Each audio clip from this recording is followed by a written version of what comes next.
أنا أول كلامي أصيح السلام لفخر الأنام وبدر التمام.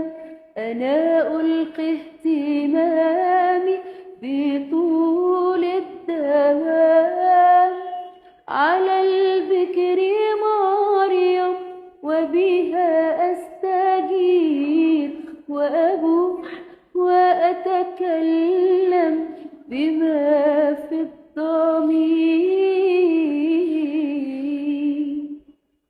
بماذا أتكلم وبماذا أقول؟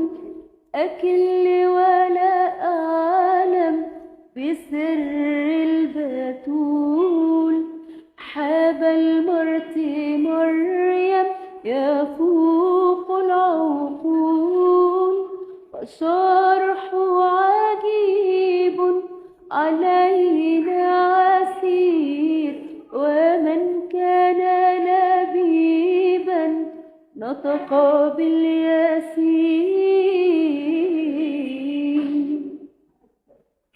تنبأ عليها النبي حزقيال، وأهدى إليها سلامه وقال: يأتي إليها يسوع ذو الجلال، وهو ربها العزيز القدير الذي أحبها من قبل أن تصير.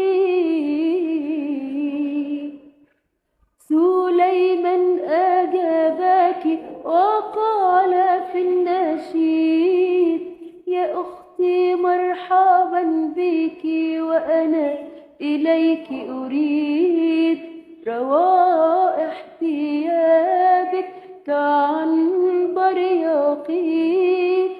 حقا قد تكلم يوحنا البشير على البكر مريم كلاما كثيرا.